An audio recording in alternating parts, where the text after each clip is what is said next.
কচু এমন একটা জিনিস যেটা রাঁধতে পারলে নিয়ামত, রাঁধতে না পারলে কিয়ামত। তো এই কথার মানে হচ্ছে, চলেন আমি আপনাদের সাথে শেয়ার করব আজকে কচুটা হচ্ছে আপনার, যদি আপনি সুন্দরভাবে রাঁধতে পারেন তাহলে হচ্ছে আপনি এটার মতো বেস্ট রেসিপি আর হয় না। আর যদি সুন্দরভাবে রাঁধতে না পারলেন তাহলে এটার মতো বিষ আর হয় না। তো চলেন প্রথমে আমি আপনাদেরকে দেখিয়ে দিচ্ছি। এটা হচ্ছে একটা পানির কচু নিয়েছি, তারপর হচ্ছে আপনার মুরগির স্কিন, যেটা অনেকে সচরাচর খায় না, তবে আমার অনেক ফেভারিট একটা জিনিস। তারপর দিয়ে দিলাম আপনার হাঁড়িতে একটা তেল গরম করে, এর মধ্যে দিয়ে দিলাম আপনার পেঁয়াজ কুচি। পেঁয়াজগুলোকে ব্রাউন করে ভাজার দরকার না, একটু নরম করে নিয়েছি, নিয়ে মুরগির স্কিনটা দিয়ে দিব। আর একটু পেঁয়াজটা বাড়া নিয়ে নেওয়ার চেষ্টা করব। মুরগির চামড়ার সাথে সবসময় পেঁয়াজটা বাড়িয়ে দিবেন। তারপর আপনার এর মধ্যে দিয়ে দিব আপনার কাঁচামরিচ। তবে আমার বাসায় কাঁচামরিচ ছিল না, কাঁচাই ছিল, ওটা লাল হয়ে গেছে, ওই লাল কাঁচামরিচটা দিয়েছি। আপনারা থাকলে কাঁচামরিচ দিয়ে দিবেন। তারপরে দিয়ে দিলাম আপনার পাঁচফোড়ন বাটা, তবে এর মধ্যে জিরা বাটাও আছে, ওটাও অ্যাড করে দিয়েছি। তারপর আপনার দিয়ে দিব আদা রসুন বাটা। এরপরে আদা রসুন দেখেন একটু পানি পানি আছে। এই চামড়াটাকে এখন প্রায় আপনার 6-7 মিনিটের মতো রান্না করে নিব। এতে করে আপনার মশলার মধ্যে যে পানিগুলো আছে সব শুকিয়ে নেবে, একদম কষিয়ে ফেলবো, নরম নরম করে ফেলবো মশলাগুলোকে, স্কিনের সাথে একদম ভালোভাবে মিশিয়ে ফেলবো। ভাজা ভাজা করে নিচ্ছি, একটু কিছুক্ষণ নেড়ে ছেড়ে নিচ্ছি। দেখেন আপনারা দেখতে পাচ্ছেন এই পর্যায়ে এসে কালারটা কত জোসি লাগতেছে, ইয়ামি ইয়ামি, কী যে মজার একটা মানে কালার আসছে, আপনাদেরকে বলে বুঝাতে পারবো না, আপনারা হয়তো বুঝবেন না। তারপরে দিয়ে দিলাম এর মধ্যে আপনার কচু। এটা হচ্ছে আপনার ফানি কচু, যেটা আমরা সচরাচর বলে ফাইডনি কচু। তো ফাইডনি কচুর যে ইয়াটা আছে আপনার, যে শক্ত অংশটা, ওটা আবার পাতার অংশ, এটা না, যেটাকে ইয়া বলে কাঠ বলে, ওটা হচ্ছে আপনার ডগার অংশ না। তো দিয়ে দিলাম আপনার একটু বড় বড় সাইজ করে নিয়েছি। নেওয়ার পর কচু দেওয়ার পর আপনার কিছুক্ষণ নেড়েছে আবার একটু ভেজে নিচ্ছি। ভেজে বলতে আপনার কিছুক্ষণ কষিয়ে নিব কচুটাকে এই অবস্থার মধ্যে মুরগির চামড়ার সাথে। এতে করে আপনার কচুর এই পরিমাণ আরেকটু জুস যাবে।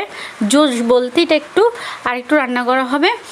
তারপর আপনার দিয়ে দিব এর মধ্যে গরম মশলা। এখন গুঁড়ো মশলা অ্যাড করবো, তাই জন্য আমি অল্প পরিমাণে পানি দিয়েছি। দেখেন এমনিতে অটোমেটিক পানি বের হয়ে যাচ্ছে অনেক পরিমাণে।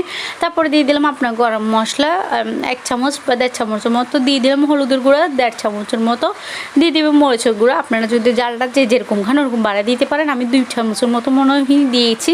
তারপর দিব আপনার লবণ পরিমাণ মতো, স্বাদ মতো লবণ দিয়ে দিলাম। তো দেওয়ার পর আপনার কিছুক্ষণ ভালোভাবে একদম কষিয়ে নিব। একদম এটা কষানোর উপরে রান্না করবেন। আর এই কচুর মধ্যে অবশ্যই কোনো রকমের পানি রাখবেন না। পানি বলতে আপনার রসা রসা করে রাখবো। আর যেটা বলতেছি, এই মুরগির স্কিনটাকে কে কে পছন্দ করেন, এমন কে কে পছন্দ করেন না, আমার তো কী যে বেস্ট লাগে বলার বাইরে। আমার পুরো মুরগির কোনো অংশে পছন্দ না, শুধু আপনার মুরগির পাখা, তারপর হচ্ছে আপনার এই মুরগির চামড়া সবচেয়ে বেশি প্রিয়। তো ভাবলাম কচু যখন একটু করে বাসায় আছে, এটার সাথে দিয়ে দেখি কেমন লাগে। ও বাজিরে কি বলবো, এত যে মজা হয়েছে, আমি এখন দেখার সাথে সাথে আমার বিশ্বাস হচ্ছে না আমার বাসায় কচু নাই। আমি আবার বাজারে যেয়ে কচু আনবো। এমনকি আমার বাসার মুরগি আছে, মুরগির চামড়া নিয়ে আমি আবার রান্না করব। এত যে মজা হয়েছে আপনাদেরকে বলে বোঝাতে পারবো না। দেখেন আমি পানি দিয়ে কষিয়ে নিব। এটা অবশ্যই কষিয়ে রান্না করবেন। দেখেন কষানোর পরে কেমন হয়েছে, এখনই খেয়ে ফেলতে ইচ্ছে করতেছে। আপনারা চোখে দেখলে বুঝবেন রেসিপিটা কতটা জুসি, এবং কচুর মতো একটা জিনিস দিয়ে যে এত মজা হতে পারে আমি কল্পনাও করতে পারবো না। আমি আপনাদেরকে হয়তো আপনারা বলতে পারেন এত তুলনায় কী কারণে এত যে প্রশংসা করতেছি, এটা কী কারণ। আপনারা যদি রেসিপিটা সেম রেসিপি, একদম আমার রেসিপিটা সেম রেসিপি ফলো না করে যদি বাসায় একবার করে থাকেন, তাহলে আপনি আমাকে ধন্যবাদ দিতে দিতে শেষ হয়ে যাবেন। তবে ধন্যবাদ দেওয়ার দরকার নাই, আপনারা খেয়ে বাসায় ট্রাই করে দেখবেন। দেখেন একদম হয়ে গেছে, কষানো সব শেষ। এটা প্রায় আপনি বেশি পরিমাণে পানি দিবেন, অল্প পানি দিয়ে এটা বারবার কষিয়ে নেবেন। আমি এতটুকু পরিমাণে জল রাখবো, বেশি শুকিয়ে রাখবো না, একদম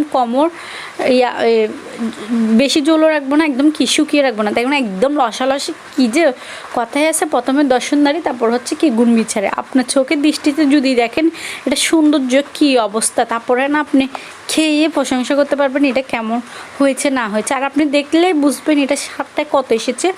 সামান্য কচু, যেটা আপনি রাঁধতে না পারলে আপনার গলা টলা সব চুলকি একদম শেষ হয়ে যাবে, ফুলে যাবে, যেটাকে বললাম বিষ। আপনি রাঁধতে পারলে বিষ, না রাঁধতে পারলে কি অমৃত অমৃত, এই রেসিপিটা অমৃত হয়েছে। যদি আপনাদেরকে একবার খাওয়াইতে পারতাম আমার এই রেসিপিটা ফলো করে, তাহলে আপনারা বুঝতে পারতেন। আর এমন আপনারা কোন কোন রেসিপি চান আমাকে একটু কমেন্ট বক্সে জানান, কীরকম ভিডিও চান আপনারা আমাকে কমেন্ট বক্সে জানাবেন, আমি সেম ওরকম ভিডিও দিব। তো আজকে রেসিপিটা যদি আপনাদের থেকে ভালো লেগে থাকে তাহলে লাইক কমেন্ট সাবস্ক্রাইব করে দেবেন, ফেসবুক পেজ থেকে হলে ফলো করে দেবেন। সবাইকে টাটা।